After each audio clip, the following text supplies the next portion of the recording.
Depuis plus de 200 ans, partagé entre culture et religion, entre tradition et modernisme, entre brassage et métissage des tribus, le Lamida de Ngaoundéré a toujours su s'adapter et conserver de génération en génération ses pratiques ancestrales. Une transmission inflexible des faits historiques, une passation fidèle des paroles, un transfert parfait des légendes et coutumes. Parmi ces pratiques ancestrales aussi riches que variées, se trouve en place honorifique la fantasia.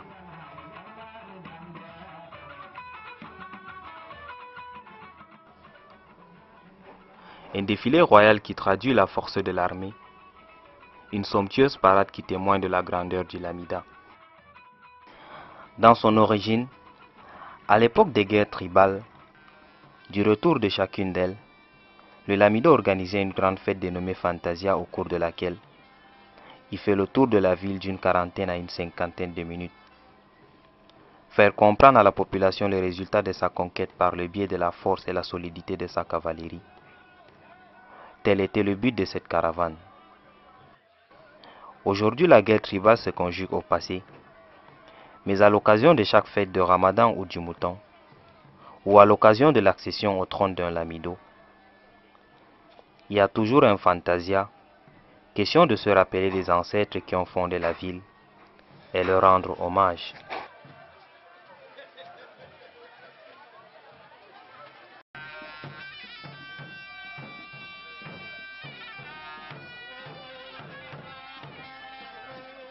À la base de cette fantasia, une préparation solide de ses composants aussi collectifs qu'individuels. Il faut voir comment les notables eux-mêmes sont habillés.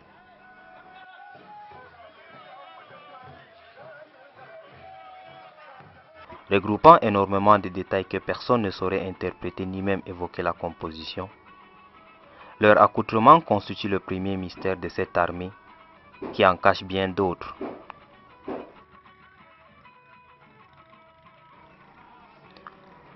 De ce qui suit immédiatement la peau jusqu'à la partie visible, dit-on, on trouve une dizaine d'habits jouant le double rôle de parure et protection.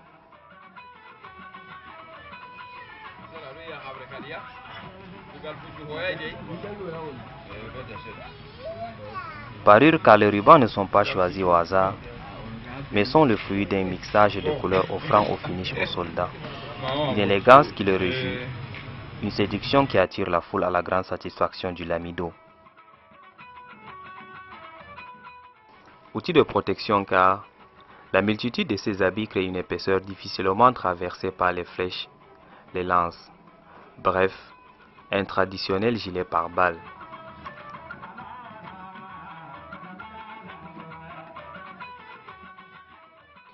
Ce gilet permet également d'amortir le choc en cas de chute de ce soldat sur un champ de bataille.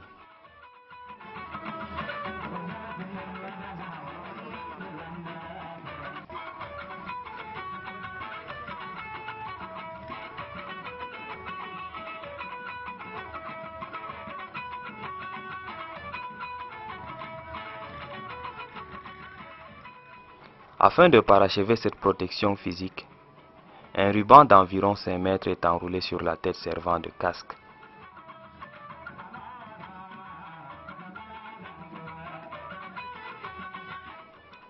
Celui du Lamido dont nul ne voit la préparation est pratiquement le double.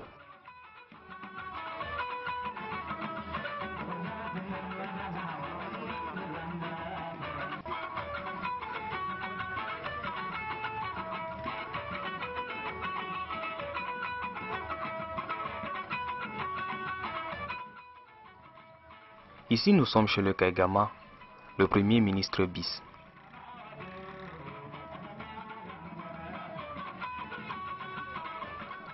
C'est la force qui fait le service du Lamido et sa sécurité. C'est la force qui fait la reconstitution permanente du Lamida. Cette force qui ne permet guère le dénigrement du prestige de ce palais assure la permanence en cas de vacances du Lamido.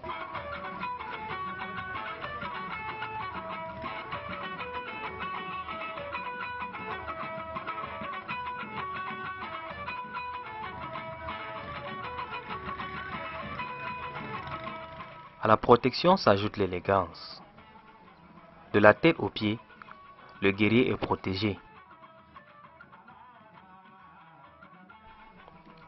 Rien n'est fait au hasard, par imitation ou par extravagance. Comme dans un puzzle, tout doit être à sa place.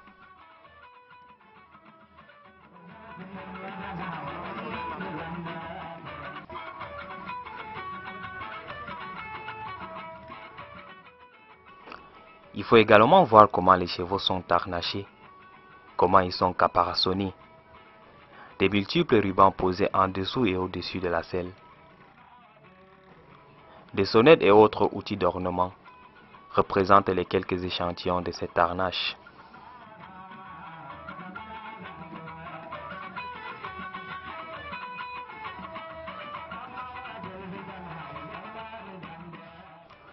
Tout comme son propriétaire, le cheval du lamido est préparé hors de vue, les deux ne se présentant une fois qu'embellis.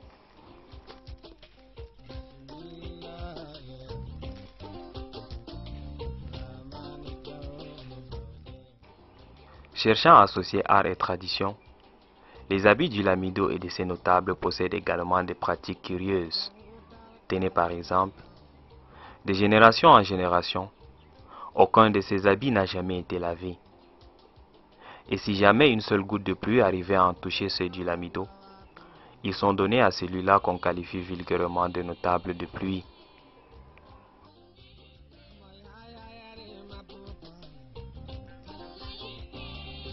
De tous les chevaux, celui du lamido est le plus beau, le mieux orné, le mieux protégé.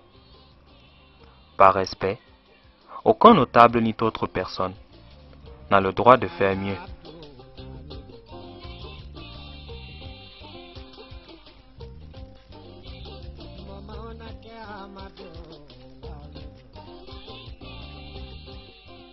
Quant aux chaussures, faites à la base de la peau de chèvre, elles sont le reflet des bottes de nos armées modernes.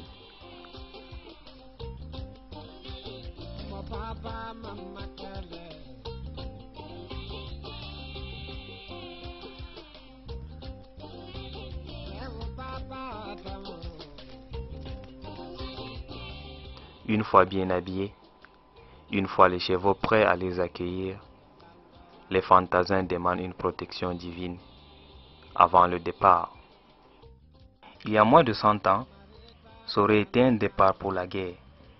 Mais aujourd'hui, c'est pour participer à une fantasia. Voilà 200 ans que ça dure.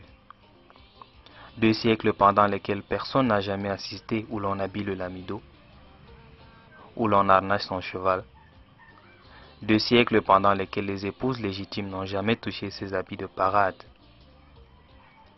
Les quelques poignées de notables, 2 ou 3, et les servantes choisies pour ce rôle, sont les seuls qui font exception à la règle. Composée des hommes libres, des notables et des servants, dégalonnés jusqu'aux 100 galons, la cavalerie est une machine de guerre. C'est une cavalerie à plusieurs groupements. Il y a les cavaliers montés, il y a des chevaux tractés, il y a des guerriers à pied. À la tête du pont de la cavalerie, c'est le premier ministre le Galdima, accompagné des hauts notables Peuls. Au niveau du carré du lamido, c'est des fantassins qui tiennent des lances, qui tiennent des fusils, qui portent des côtes de mailles dans leur sac, parce qu'en cas de conflit, c'est eux immédiatement qui assurent la protection du lamido. Tous ces rôles sont campés par des personnes qui le font de père en fils.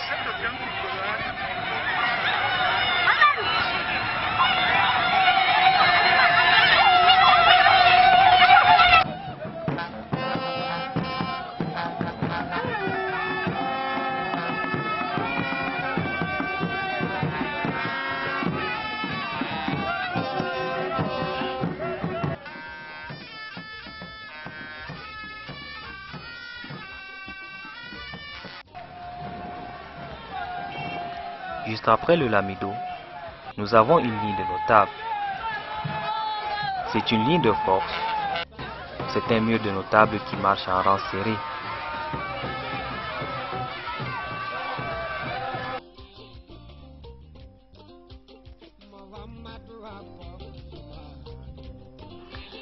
Et comme le veulent les pratiques africaines, le pouvoir irrationnel reste indissociable du pouvoir rationnel. Dans ce domaine, les talismans et autres fétiches jouent le rôle de protecteur contre les balles en cuir et en acier et contre certaines armes invisibles.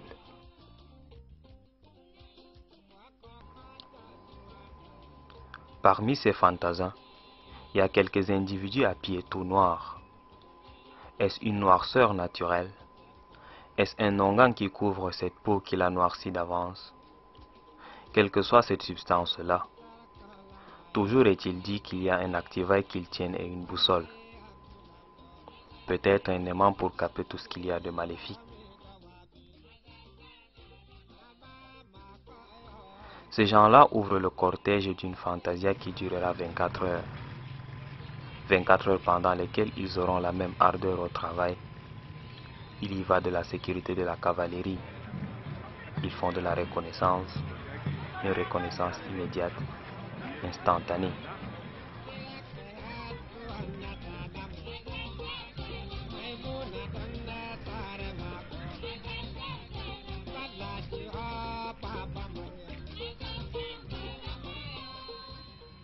Reflet de la dignité de cette cavalerie, les chevaux de secours et les femmes en sont également des composants. Ces dernières ont pour tâche de nourrir les troupes et soigner les blessés en temps de guerre, mais aussi le privilège de préparer les armes.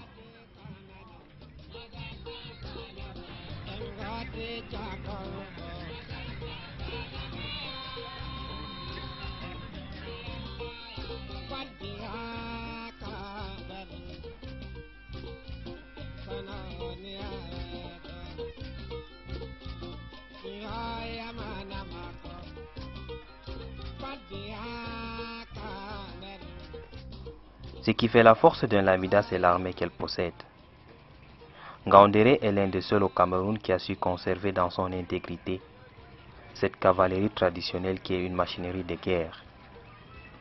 À la base de cette conservation, l'amour de perpétuer une tradition qui durera encore longtemps, ou le restera à jamais.